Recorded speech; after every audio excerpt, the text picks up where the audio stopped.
Hey guys, today we're going to take a look at the trig functions, graphing them in degrees, but we're going to add in dilations today.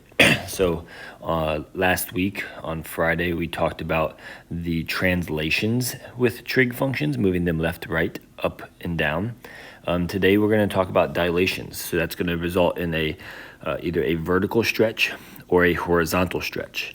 And so the vertical stretch is going to change the amplitude. So right there, the amplitude, again, recall what that is the sort of height of the wave.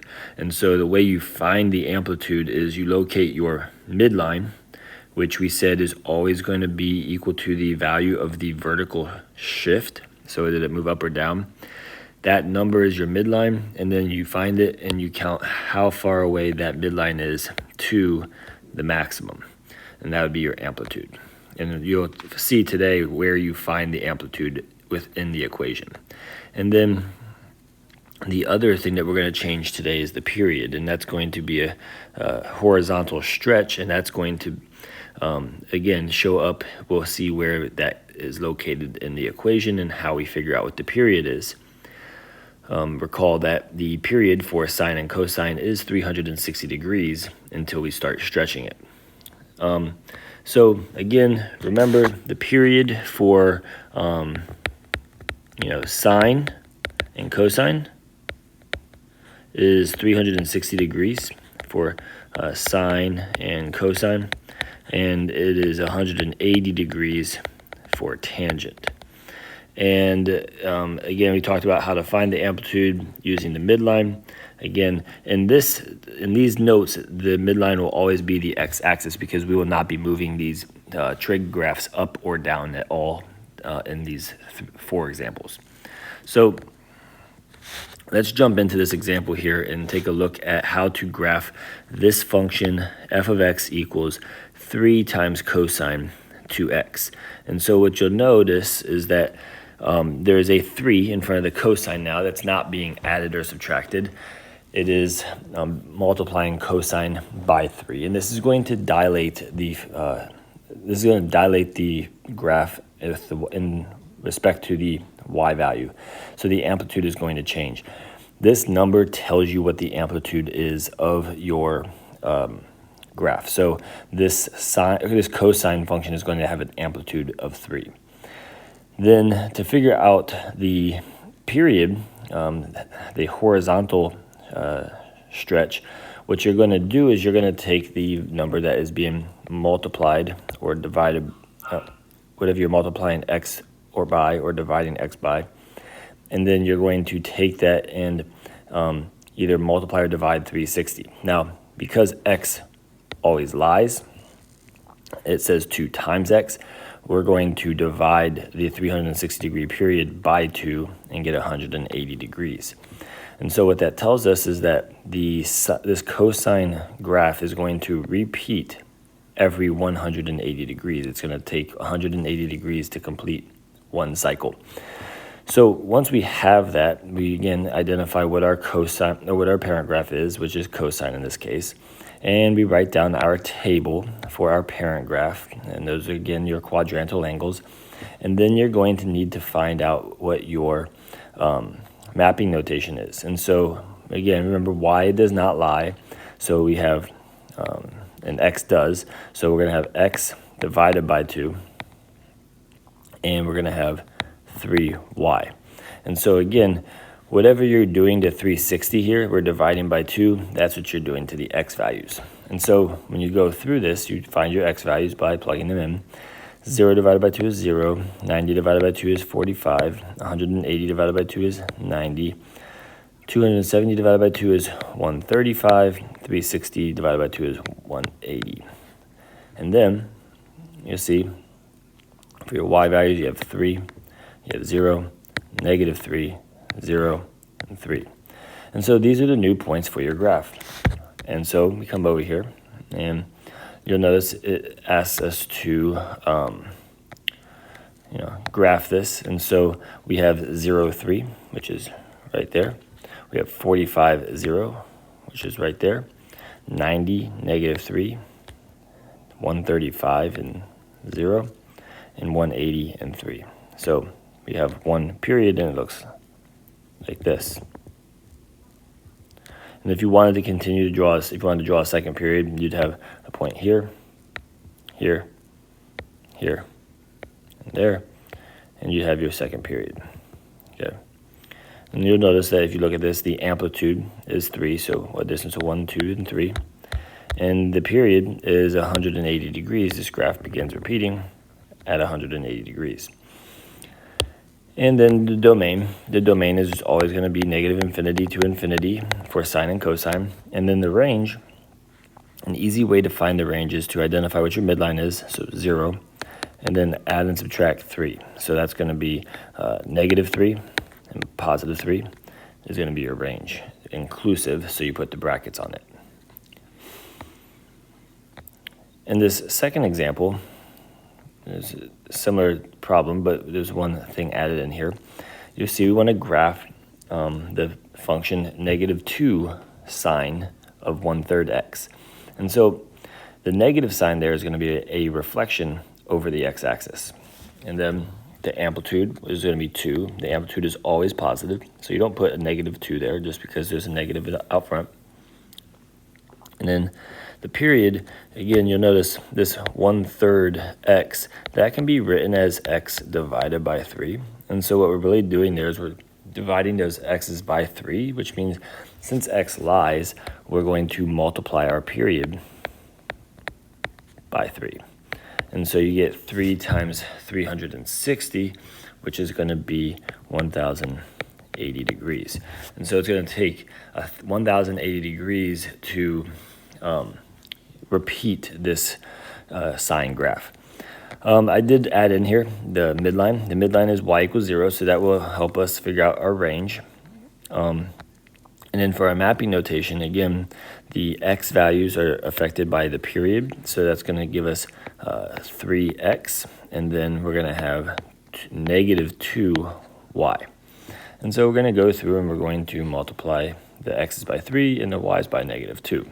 So we have 0, we have 270, 540, 810, and then we have 1,080.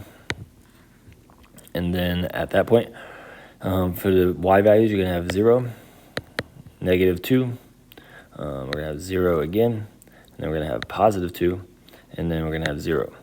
And so if we graph this, 0, 0, 270, negative 2, 540, and 0, 810, and 2, 1080, and 0. And so you'll notice that this graph did reflect over the x-axis. Looks like that. And it repeats one cycle every 1,080 degrees. Your domain is going to be negative infinity to infinity. And then your range is going to be bracket 2, negative 2 to 2. Again, you take your midline and plus or minus your amplitude. Okay. Now,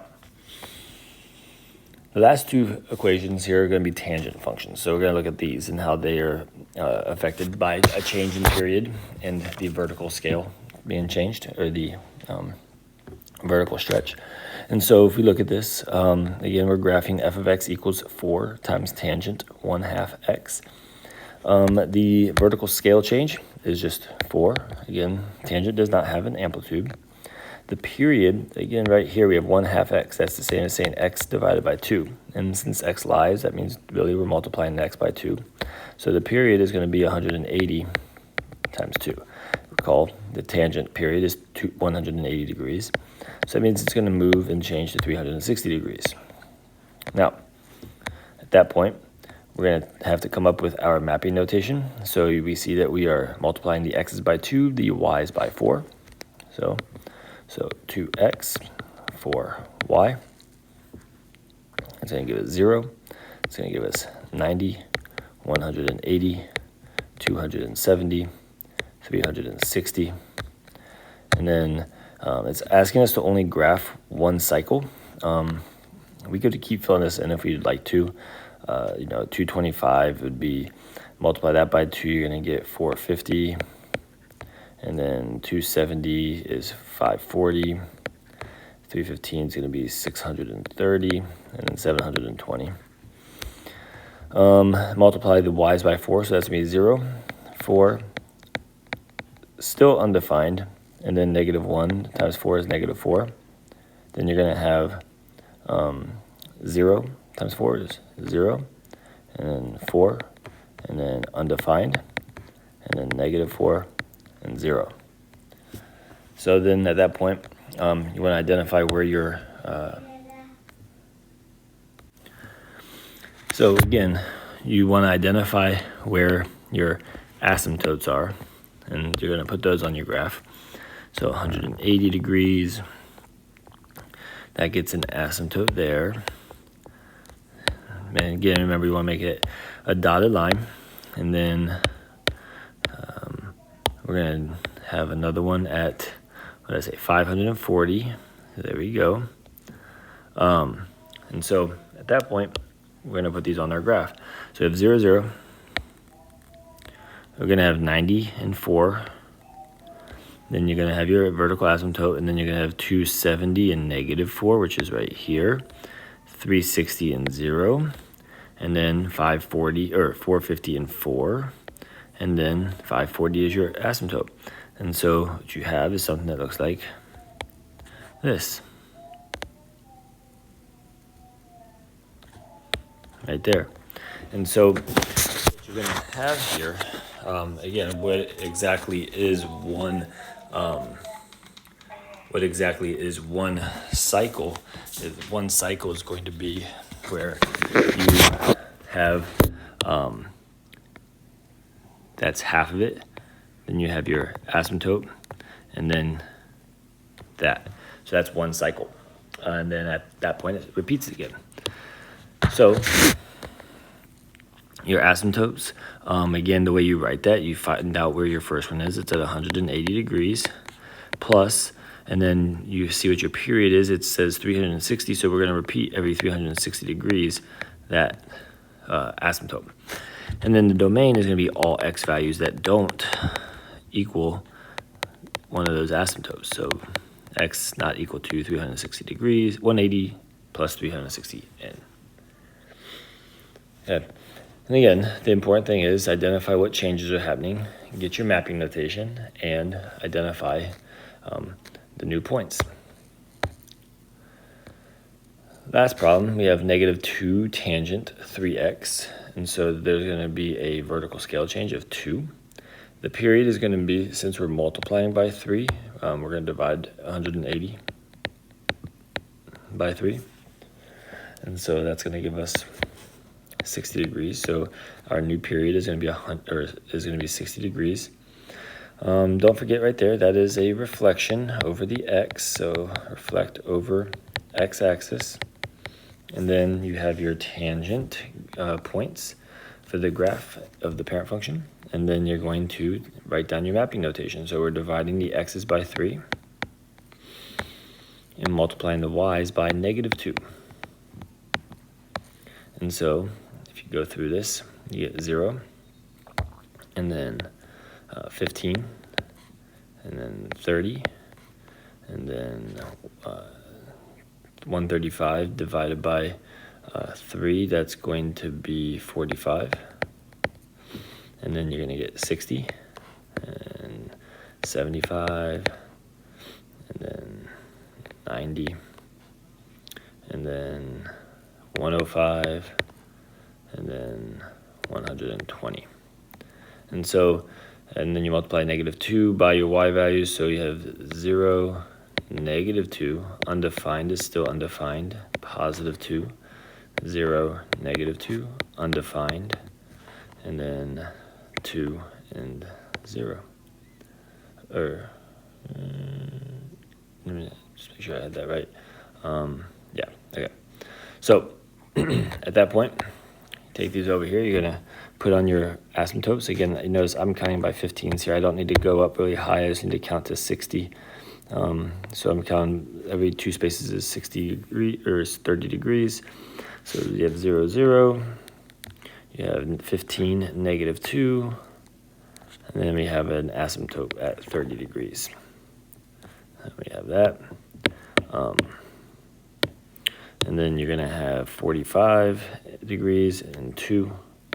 So a point right here. And then 60 and 0 is right there. And then 75 and -2 is right there. And then you're going to have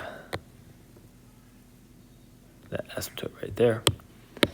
It only asks us to draw in one cycle, I believe. So we go there.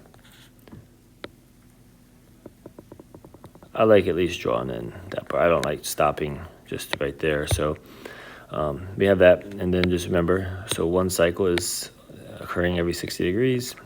So that's one cycle. Okay.